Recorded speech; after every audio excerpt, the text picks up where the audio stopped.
दोस्तों, अदानी ग्रुप की अगर बात करें तो हिंडनबर्ग की रिपोर्ट निकल के आने के बाद 2 महीने हो गए बराबर। आज देख सकते हो कि 24 मार्च है और 24 जनवरी को उन्होंने रिपोर्ट दी थी। और 2 महीने में अदानी ग्रुप को कितना भारी नुकसान हुआ है और कितनी रिकवरी निचले लेवल से हुई है, इस वीडियो के माध्यम से उसको अच्छे से समझेंगे।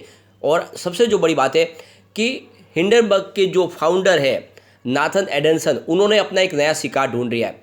और ये जो शिकार है ये अब की बार है जैक डॉर्सी, जो एक पेमेंट कंपनी है। और आप देख सकते हो उनके ऊपर फ्रॉड का आरोप लगाया और साथ में ये भी कहा कि हमने इनके शेयर शॉर्ट कर लिए। यानी एक तरह से देखें तो फिर से एक खेल खेल लिया है। जिस तरह से अदानी ग्रुप के शेयर पहले शॉर्ट किए गए, उसके बाद प्रॉफिट कमाया गया, बिल्कुल वही किया गया। जैक डॉर्सी की कंपनी में भी उन्होंने शेयरों को शॉर्ट कर दिया है अपने फायदे के लिए, लेकिन लगाया है फ्रॉड का इल्ज़ाम। तो ये कंपनी की मंशा तो क्लियरली समझ में आ रही है कि ये अपने खुद के प्रॉफिट के लिए सब काम करती है। पहले शेयरों को शॉर्ट करती है, उसके बाद में रिपोर्ट पेश करती है, और ऐसे में जब शेयरों की प्राइस गिरती है निचले लेवल से खरीदारी करके अपना प्रॉफिट कर लेते हैं। तो ऐसी एजेंसियों के ऊपर कैसे भरोसा किया जाए। यहाँ पे एलआईसी ने एक बहुत बड़ा फैसला किया है अदानी ग्रुप में। जिस तरह से उनके ऊपर इल्ज़ाम लगा, उसके बाद में अदानी ग्रुप के इस निवेश के बाद में उन्होंने एक बड़ा फैसला ले लिया। क्या है वो फैसला, जानने की कोशिश करेंगे। यहाँ पे रेटिंग एजेंसियाँ जो कुछ राहत दे रही है अदानी ग्रुप को, अदानी ग्रुप भी अपनी तरफ से कोशिश करे।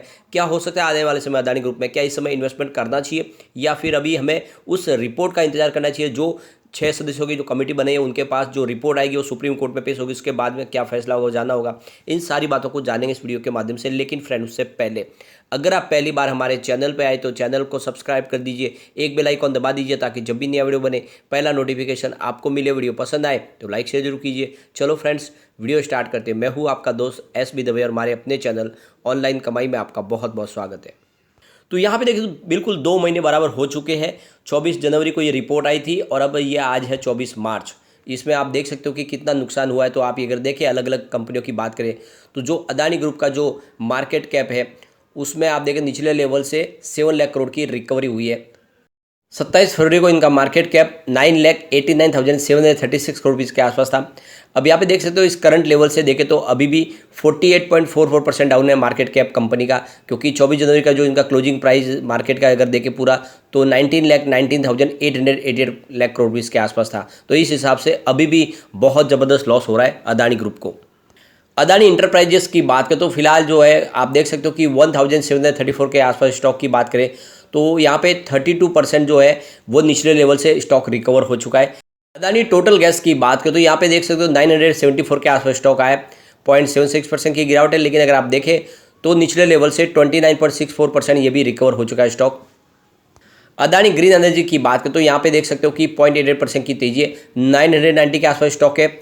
और यहाँ पे देख सकते हो कि निचले लेवल से करीब 103% रिकवर हो चुका है। बहुत ही शानदार इसने रिकवरी दिखाई है, लगभग डबल हुआ है निचले लेवल से स्टॉक। अदानी ट्रांसमिशन की बात करें 1095 के आसपास स्टॉक है, 0.94% की तेजी है। और आप देख सकते हो निचले लेवल से करीब स्टॉक में 54.15% की रिकवरी हो चुकी है। तो यहाँ पे देख सकते हो कि निचले लेवल से काफ़ी अच्छी रिकवरी और लोगों ने जिसने निचले लेवल से खरीदारी की उनको अच्छा प्रॉफिट भी यहाँ पे मिला है। लेकिन रिस्क अभी भी बना और इसलिए लोग यहाँ पे डरते भी है। अब यहाँ पे जैसे कि हिंडनबर्ग की रिपोर्ट निकल रहा है उसके बाद अदानी ग्रुप को नुकसान हो, अब हिंडनबर्ग ने एक और बड़ा धमाका किया है। इस बार उन्होंने जैक डॉर्सी जो पेमेंट कंपनी है ब्लॉक इंक, उनको उसके ऊपर एक टारगेट किया और उसके ऊपर बड़ा फ्रॉड का आरोप लगाया। यहाँ पे देख सकते हो हिंडनबर्ग की तरफ से कहा गया है कि उन्होंने ब्लॉक इंक के शेयर को शॉर्ट किया है और रिसर्च फर्म ने कहा है कि उसने जैक डॉर्सी के नेतृत्व वाली पेमेंट कंपनी के शेयरों को शॉर्ट किया है। और हिंडनबर्ग ने अपनी रिपोर्ट में कहा है कि कंपनी ने अपने यूजर अकाउंट को बढ़ाकर दिखाया तो कस्टमर बनाने पर आए खर्च को घटाकर दिखाया। हिंडनबर्ग की रिपोर्ट के सामने आने के बाद आप देख सकते हो प्री मार्केट ट्रेड में ब्लॉक के शेयर में करीब 18% की गिरावट देखने को मिल रही है। हिंडनबर्ग ने अपनी रिपोर्ट में कहा है कि बीते 2 सालों में यहाँ पे देख सकते हो कि इन्वेस्टिगेशन उन्होंने जो किया उसमें पाया कि ब्लॉक ने व्यवस्थित रूप से उस डेमोग्राफिक्स का लाभ उठाया जिसकी मदद करने का दावा वो करता है। रिपोर्ट में कहा गया कि ब्लॉक के बिजनेस के पीछे का जादू डेरिवेटिव इनोवेशन नहीं है बल्कि उपभोक्ता और सरकार के खिलाफ धोखाधड़ी करने का इरादा है। साथ में रेगुलेशन से बचने, प्रीडेटरी लोन के ड्रेसअप और रिवॉल्यूशनरी टेक्नोलॉजी और निवेशकों को भ्रमित करने और मैट्रिक्स को बढ़ा चढ़ाकर पेश किया गया, यानी बहुत सारी इन्होंने फ्रॉड की है। हिंडनबर्ग के अनुसार देखें तो पूर्व कर्मचारियों के पार्टनर्स और उद्योग विशेषज्ञों के साथ में बात की, उनसे जो सबसे बातचीत करने के बाद ये उनसे जो रिसर्च जो पूरी रिपोर्ट हमने निकाली है उसने रेगुलेटरी और मुकदमेबाजी के रिकॉर्ड की भी समीक्षा की है। इसके अलावा यहाँ पे FOIA और अनुरोध वाले सार्वजनिक रिकॉर्ड भी अध्ययन किए, यानी पिछले 2 साल में काफ़ी जांच के बाद हमने ये रिपोर्ट पेश की है। हिंडनबर्ग की रिपोर्ट में कहा गया कि जैक डॉर्सी ने $5 बिलियन का साम्राज्य खड़ा कर लिया है। साथ ही कंपनी ने आरोप लगाया कि डॉर्सी और कंपनी के टॉप एग्जीक्यूटिव ने $1 अरब के शेयर बेच डाले हैं। आपको बता दें कि जैक डॉर्सी के ट्विटर के को फाउंडर और सीईओ रह चुके। तो पहले ये जैक डॉर्सी है जो ट्विटर के को फाउंडर और सीईओ रह चुके हैं। तो यहाँ पे देख सकते हो कि एक बड़ा इल्ज़ाम लगाया गया और बिल्कुल वैसा ही है जैसा अदानी ग्रुप के साथ लगाया गया था। उनका कहना था कि हमने भी अदानी ग्रुप की पिछले 2 साल से सारी की सारी जांच की है, रिपोर्ट के बाद ये सारा का सारा हमने खुलासा किया। और बिल्कुल ये भी अब की बार जैक डॉर्सी के मामले में भी उन्होंने वही कहा है। लेकिन सारी मंशा वो क्लियरली समझ में आ रही है कि उनको शॉर्ट करने थे शेयर और पूरा मामला बना के प्रॉफिट बुक करना था। अब एक बड़ी अपडेट और निकल के आ रही है, जैसे कि LIC का पैसा यहाँ पे फंसा है अदानी ग्रुप में। और आप देख सकते हो कि ऊपर के लेवल से काफ़ी ज़्यादा इनका जो प्रॉफिट था कम हुआ है। भले ही LIC लॉस में नहीं है लेकिन प्रॉफिट बहुत कम हुआ है। तो ऐसे में अब LIC ने एक बड़ा प्लान किया है। LIC अब जो भी इंडिविजुअल इन्वेस्टमेंट करने वाली अलग अलग कॉर्पोरेट जो फर्म है तो वहाँ पे अब कैप लगाएगी। यानी एक तरह से डेट और इक्विटी का जो एक्सपोजर है वो कितना लिमिट में रखना, उसकी अब यहाँ पे एक तरह से कैप बन जाएगा, एक लिमिट हो जाएगी। उसके बाद में उससे ज़्यादा वहाँ पे निवेश नहीं किया जाएगा।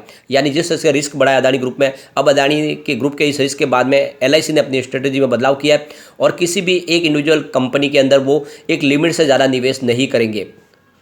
पिछले LIC ने कहा था कि हमारा जो अदानी ग्रुप में निवेश है वो हमारे टोटल इन्वेस्टमेंट का करीब 1% से भी थोड़ा कम है। लेकिन अब यहाँ पे देख सकते हो कि LIC आने वाले समय में एक ही कंपनी के अंदर उससे भी नीचे यानी अपना जो इन्वेस्टमेंट है उसको और कम करने की कोशिश करेगी, ताकि आने वाले समय में किसी कंपनी को प्रॉब्लम हो तो उससे LIC को नुकसान न हो। और इसीलिए LIC ने अपनी रणनीति में बदलाव किया और अब वहाँ पर कैप लगाने की तैयारी कर ली है। तो यहाँ पर आप देख सकते हो कि कहावत है कि दूध का जला छाछ भी फूक फूक कर पीता है, बिल्कुल वही हुआ है। अब LIC आने वाले समय में ऐसे किसी भी बड़े कॉर्पोरेट हाउस में इतना बड़ा निवेश नहीं करेंगे कि उनको प्रॉब्लम हो। इसीलिए उन्होंने अब कैप की तैयारी कर ली है और जो भी निवेश है उसको एक लिमिट के अंदर ही किया जाएगा। और इसके लिए आप देख सकते हो कि पूरी तरह से तैयारी कर ली गई, एक मैकेनिज्म तैयार किया जाएगा जिसके माध्यम से ज़्यादा इन्वेस्टमेंट न हो पाए। The insurance regulatory and development authority of India की तरफ से किसी भी इंश्योरेंस कंपनी के लिए ये नियम है कि वो 15% से ज़्यादा इन्वेस्टमेंट किसी भी फंड के इक्विटी और डेट में नहीं कर सकते। लेकिन अब आप ये देख सकते हो कि LIC इसमें और लिमिट कम करने जा रही है, यानी जो निवेश है इक्विटी में उसको और कम करने की कोशिश की जा रही है ताकि आने वाले समय LIC को किसी प्रकार की और प्रॉब्लम न हो। तो ये काफ़ी बड़ा फैसला है। इसके अलावा देखें तो एक बड़ी खबर और निकल के आ रही है। अदानी ग्रुप की एक जो सबसे बड़ी पार्टनर है फ्रेंच की जो टोटल एनर्जी कंपनी, उनके ऊपर भी काफ़ी इल्ज़ाम लगाया कि उन्होंने भी अदानी ग्रुप का सहयोग किया है इस फ्रॉड में। लेकिन अब टोटल एनर्जी की तरफ से जो बयान निकल रहा है उनका कहना है कि अदानी ग्रुप के साथ में जो भी हमने निवेश किया है उसमें सारे के सारे भारतीय कायदे कानून के अनुसार किया है। हमारा जो भी निवेश हो पूरी तरह से लीगल है और उसमें हमने कोई भी प्रकार से लॉ ब्रेक नहीं किया है, ये उनकी तरफ से क्लियर कहा गया है। जो उनका इन्वेस्टमेंट है अभी अदानी ग्रुप में करीब $3.1 बिलियन के आसपास का है, वो टोटल एनर्जी का कहना है कि वो सारा सारा भारतीय कायदा कानून के अनुसार है, उसमें किसी प्रकार की हमने कोई कोताही नहीं बरती है। तो कुल मिला के जो इल्जाम लगे थे उनकी तरफ से यहाँ पे क्लेरिफिकेशन आ चुका है।